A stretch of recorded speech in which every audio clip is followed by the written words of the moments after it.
اچھا علی بھائی، ہم جو ہے نا سوشل میڈیا پہ تقریباً 11 سال سے کام کر رہے ہیں، تو کافی لوگوں سے یہ سنا ہے کہ سوشل میڈیا کی جو انکم ہے نا وہ حرام ہے. اس بارے میں کوئی بات نہیں کرتا کیونکہ میرا یہ کام ہے. میں تقریباً 11 سال سے جو ہے نا اس سے کما بھی رہا ہوں اور بہت کمایا بھی ہے. تو کیا یہ سوشل میڈیا، یوٹیوب، فیس بک، اس سے کمائی یہ حرام ہے؟ کون کہتا ہے حرام ہے؟ ہم تو انتظار میں ہے کسی مولوی کا فتویٰ ہے. مطلب اس میں کہتے ہیں میوزک یوز ہوا ہے تو جو ہے نا یہ حرام ہو گیا. تو علماء تو خود سب سے زیادہ سوشل میڈیا سے کما رہے ہیں اور میرا نام اور میری تصویر لگا کے کمائی کر رہے ہیں. تو علماء کس طرح کہہ رہے ہیں کہ حرام ہے؟ ہاں، میرا یہ موقف ہے کہ سوشل میڈیا میں آپ کسی غلط طریقے سے اگر کمائی کرتے ہیں تو وہ حلال نہیں ہے. مثلاً اگر یوٹیوب پہ آپ ویڈیو ایڈز ایسے چلاتے ہیں جس میں عورتیں نظر آ رہی ہیں تو میں اسے کیسے حلال کہہ دوں؟ یہ تو کوئی بھی نہیں سے جائز سمجھے گا. ہاں، امیجز تک اپنے معاملات کو رکھتے ہیں یا آپ کوئی پرائیویٹ اسپانسرشپ کسی کی کر دیتے ہیں، بالکل. تو وہ معاملہ تو ایسا نہیں ہے. باقی علماء سب سے زیادہ سوشل میڈیا سے کما رہے ہیں، کھا رہے ہیں. ڈائریکٹلی بھی کھا رہے ہیں، انڈائریکٹلی بھی کھا رہے ہیں. اور علماء سے میں ایک معصومانہ سوال کروں گا، یہ آپ کے پاس جو آ کے لوگ چندے دیتے ہیں، آج تک آپ نے کسی سے پوچھا ہے کہ یہ تمہاری کمائی حلال کی ہے حرام کی ہے؟ وہ کہیں گے جی بدگمانی سے بچنا چاہیے. یہ جتنی مسجدیں اور مدارس کا نظام چل رہا ہے نا، مجھے یہ کہنے میں آر نہیں ہے کہ 90% سے زیادہ حرام کے پیسے پہ چل رہا ہے. سارے ٹیکس چور سیٹ ہیں جو مدارس چلا رہے ہیں. دکھائیں یہ پورا ٹیکس دیتے ہیں.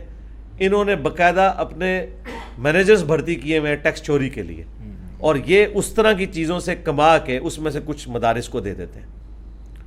آپ اسلام آباد میں کئی مساجد میں نے خود سنا ہے، مسجد کی تعمیر ہو رہی ہوتی ہے. میں مختلف مساجد میں نماز پڑھنے کا عادی ہوں شروع سے، تو میں نے کئی مساجد میں ملتی جلتی سٹوری سنی ہے.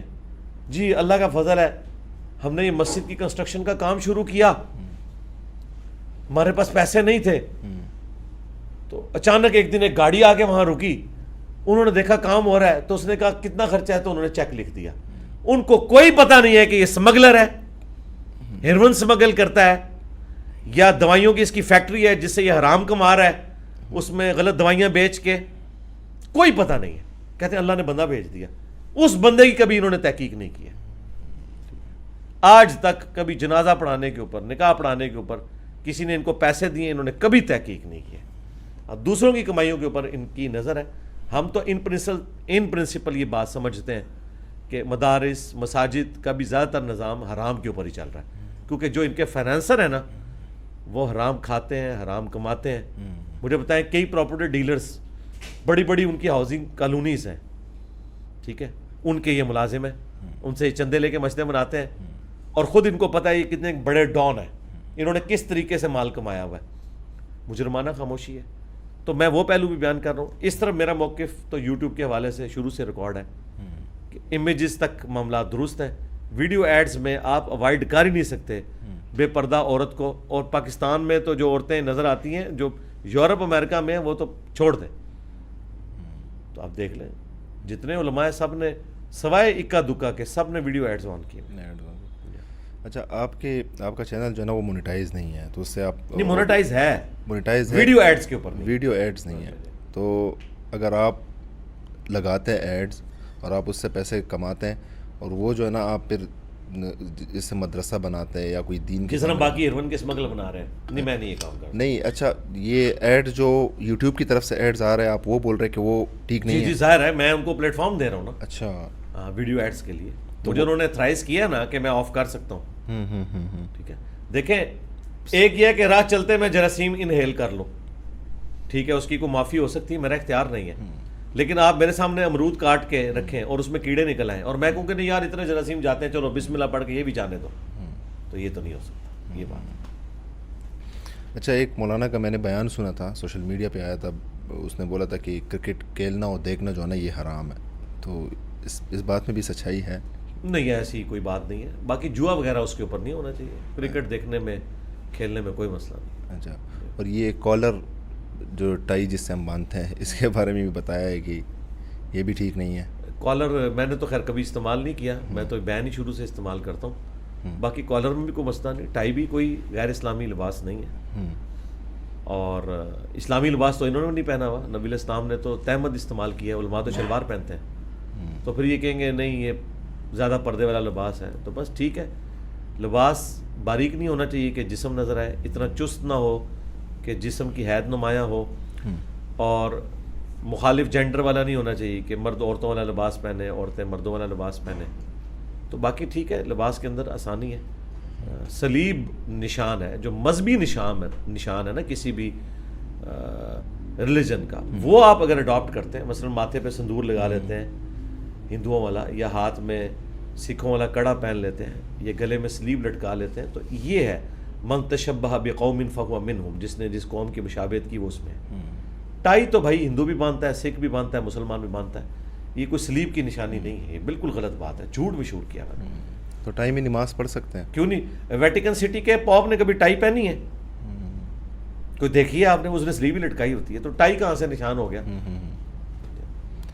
اچھا, میاں بیوی کے بارے میں تھوڑا سا بات کرتے ہیں.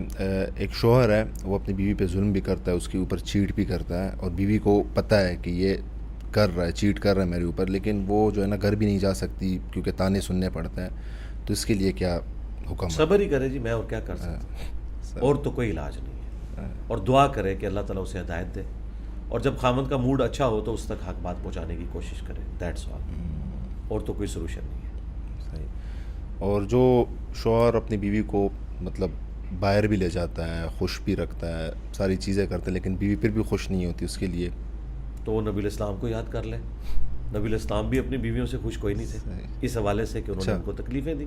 سورۃ العذاب میں ہے, وہ تو اللہ نے انٹروین کیا ہے کہ انہیں طلاق دو, پھر انہیں ذرا خیال آیا کہ ہم نے کرنا. تو اگر نبی الاسلام کو اپنی بیویوں سے تکلیف پہنچی ہے, بخاری مسلم میں آپ 1 مہینہ تک ناراض رہے, گھر کی چھت پہ چلے گئے, اسے ایلا کہتے ہیں, جس میں وہ آپ کے جسم پہ چٹائی کے نشان تھے, حضرت عمر ملنے گئے اور آنکھوں میں آنسو آ گئے, بیویوں سے ناراض ہو کے اوپر شفٹ ہوئے تھے. پھر قرآن کی آیات نازل ہوئی سورۃ العذاب کی پارہ نمبر 21 کے اینڈ پہ, نبی اپنی بیویوں سے فرماؤ اگر تم دنیا اور اس کی دولت چاہتی ہو تو آؤ میں تمہیں پھر طلاق دے کے رخصت کر دیتا ہوں, اور اگر اللہ, اس کا رسول اور آخرت کا گھر چاہتی ہو تو اسی طریقے سے نبی کے ساتھ اسی فقر میں گزارا کرنا ہوگا.